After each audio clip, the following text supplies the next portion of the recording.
Welcome back to another deep dive on the Reset and Rise Midlife podcast. I'm your host, Coach Sabrina Woods, and today I'm inviting you into a space of truth, tenderness, and transformation because sometimes the hardest shifts don't happen on the outside.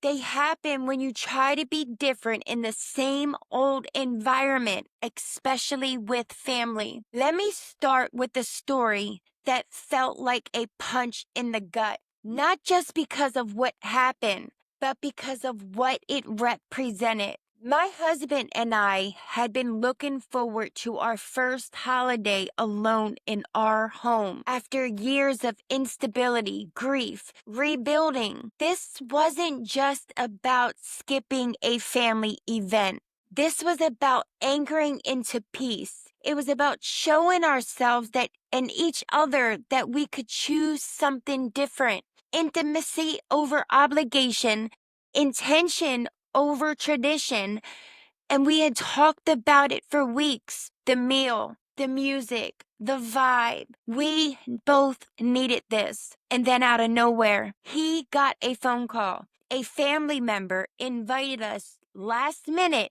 to a gathering. And before I can even take a breath, he said yes. He didn't ask me. He didn't stand up for our plans. He just agreed automatically. And in that split second, the sacred plan that him and I made felt erased. He didn't do it to hurt me, and I know that. He did it out of loyalty, out of obligation, and maybe even guilt. Those old survival responses don't just vanish when you start healing. Sometimes they whisper louder than your new voice. Still, the sting was real. And then the next thing you know, him and I, we were in battle. We raised our voices. Emotions were running high. Both of us hurting and not fully understanding why. We understood that getting upset with each other doesn't fix it, that fighting doesn't dissolve the deeper issue. The truth is, we both needed something that night. I needed to feel like our plans mattered, and he needed to feel like he wasn't betraying his family. But here's the thing, if honoring one need means abandoning another, especially your own, there's a wound under that. Sometimes we have to speak up, not to control the other person, but to defend our peace, to say, matter.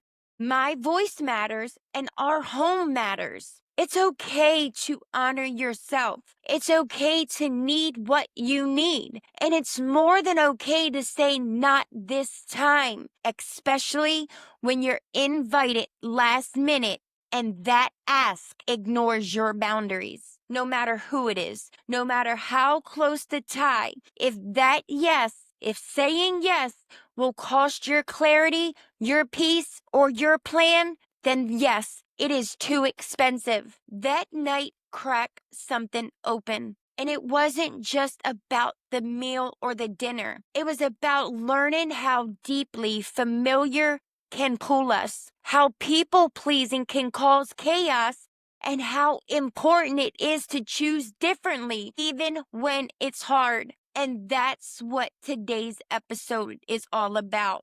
When we're back in familiar environments, our nervous system takes the wheel. We shift into the role we used to play to stay safe, quiet, agreeable, defensive, people-pleasing, avoidant, whatever helped us cope. This isn't familiar. This is survival. Your body is not betraying you. It's protecting you. That response, that tension, that urge to withdraw or control or make peace. It's your body saying, this worked for me before, let me help you again. So let's start by honoring that.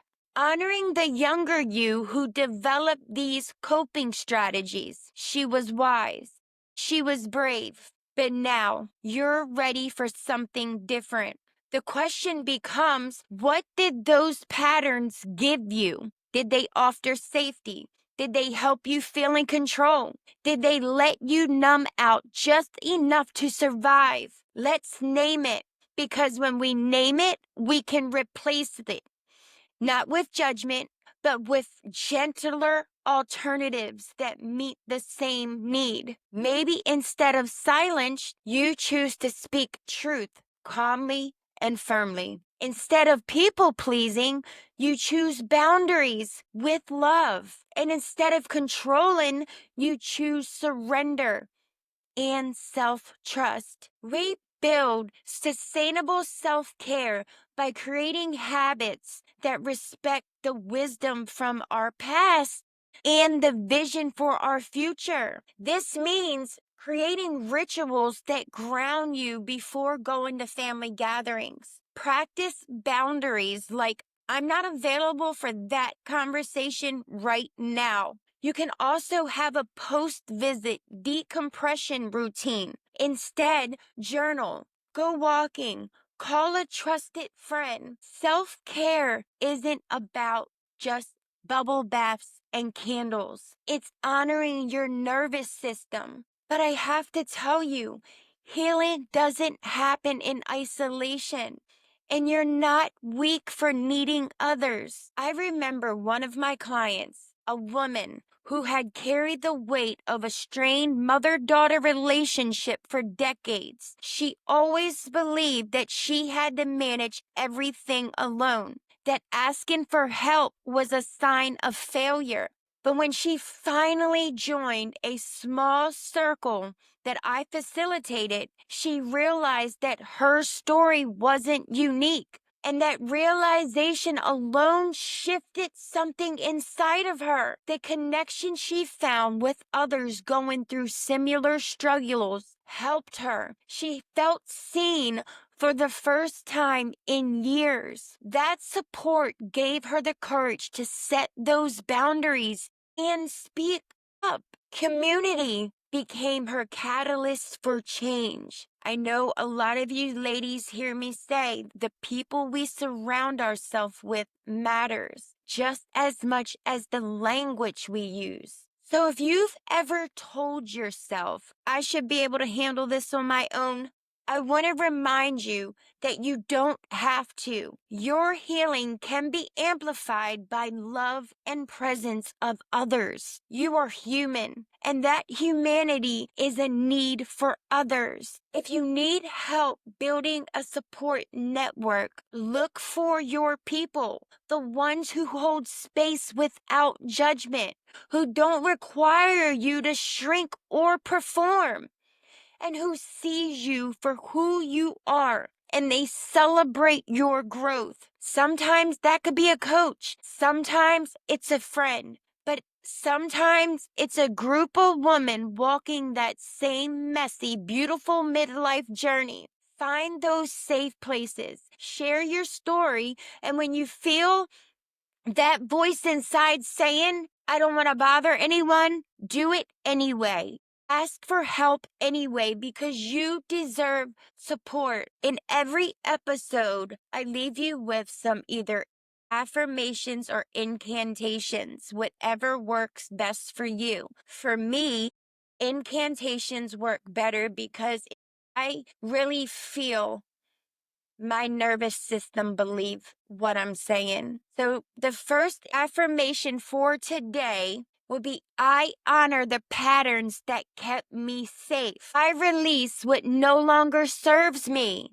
I am safe to choose a new way. And I build boundaries that protect my peace. I connect with others who understand my journey. Ladies, go ahead and grab your pen and paper, get your app. I will leave these journaling prompts in the overview of the podcast. Number one journaling prompt for this episode is, what role do I often fall into with family?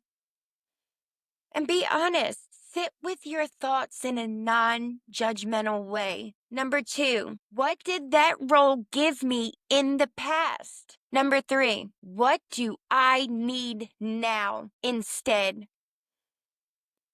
Number four, boundaries. What boundaries feel authentic and supportive. Don't be afraid to implement a boundary that is for you, that protects you and your peace. We are no longer people pleasers. We are no longer shrinking ourselves for people who are committed to misunderstanding us. Number 5, who are my safe people and how can I deepen those connections? It is so important to surround ourselves with people who will hold space for us, who will uplift and speak life into us. Well, I thank you for being here with me today.